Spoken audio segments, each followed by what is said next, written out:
Incentives in the classroom.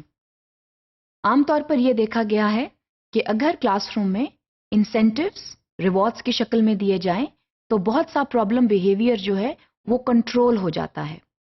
So incentive is a mean to control problem behaviour in the classroom. और इन rewards का इस्तेमाल regular base के ऊपर classroom में करना चाहिए ताकि कुछ ही हद तक हम प्रॉब्लम बिहेवियर जो है उसको मैनेज कर लें और कंट्रोल कर लें. आमतौर पर रिसर्चर्स का यह ख्याल है कि जो पॉजिटिव बिहेवियर्स हैं they need to be acknowledged through positive reinforcement, और जो नेगेटिव बिहेवियर्स हैं they need to be criticised and they need to be handled through negative reinforcement. इसीलिए जब स्टूडेंट जो है वो किसी पॉजिटिव बिहेवियर को डिस्प्ले करता है तो उसके लिए उसको रिवॉर्ड की शक्ल में इंसेंटिव दिया जा सकता है. तो बेसिकली हम जब रिवॉर्ड्स इन द क्लासरूम की बात करते हैं तो वहां पर हम जो एप्रोप्रिएट बिहेवियर्स हैं, जो डिजायर्ड बिहेवियर्स हैं, उनकी रीइंफोर्समेंट की बात करते हैं. हम स्टूडेंट्स को ये बताते हैं कि ये जो बिहेवियर्स हैं they are the appropriate behaviours, और अगर आप इनका इस्तेमाल करेंगे you will be duly rewarded. Rewards की मुख्तलिफ शक्लें हो सकती हैं, लेकिन ये डिपेंड करता है कि किस बिहेवियर के लिए आपने कौन सा रिवॉर्ड रखा है. तो प्रॉब्लम बिहेवियर को मैनेज करने के लिए ये जरूरी है कि पहले तो आप ये इंडिकेट करें कि ये एक प्रॉब्लम बिहेवियर है और ये नहीं होना चाहिए, और जो डिजायर्ड बिहेवियर्स हैं उनको रीइंफोर्स करें, स्टूडेंट्स को पॉजिटिव बिहेवियर्स की तरफ ले आएं, और जब स्टूडेंट्स जो हैं वो पॉजिटिव बिहेवियर का डिस्प्ले करें then they need to be rewarded.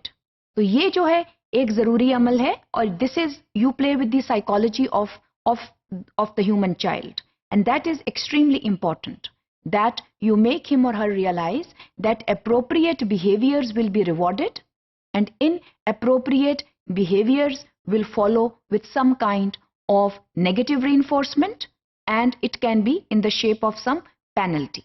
तो ये जो है ये स्टूडेंट को बताना बहुत जरूरी है. इसलिए जब आप क्लासरूम में स्टूडेंट्स जो हैं उनके साथ काम करें तो उनको वक्तन फवक्तन रिवॉर्ड करते रहें.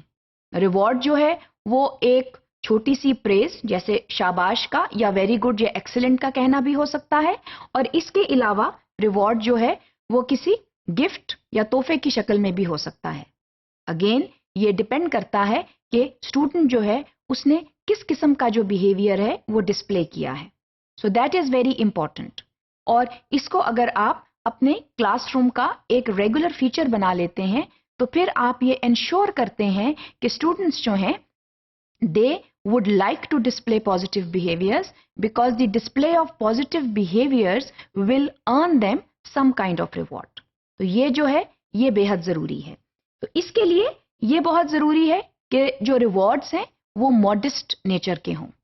रिवॉर्ड इतने बड़े ना हों कि स्टूडेंट्स जो हैं फिर उनकी एक्सपेक्टेशंस जो हैं वो भी बढ़ जाएं.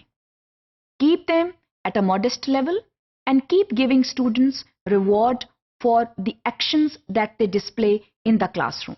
ये बहुत अहम है. और जो रिवॉर्ड्स हैं वो एक्सट्रिंसिक और इंट्रिंसिक मोटिवेशन दोनों जो हैं उन पर बेस करने चाहिए.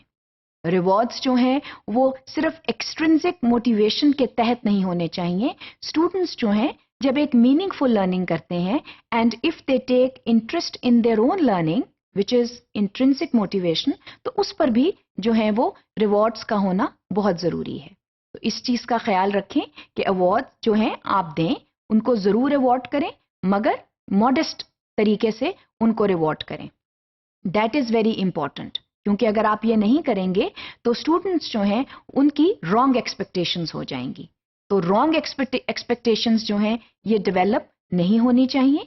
स्टूडेंट्स जो हैं उनको ये पता होना चाहिए which behaviors will be rewarded and which behaviors will be downplayed and which behaviors will be followed by which kinds of rewards. तो ये सारा एक सिस्टमैटिक ग्रेजुअल सिस्टम होना चाहिए इंसेंटिव्स का, जो क्लासरूम में मौजूद हो, और स्कूल के शुरू आगाज में ही the start of the academic year this should be communicated to all the stakeholders, especially the students, that they will be rewarded on certain desired behaviors.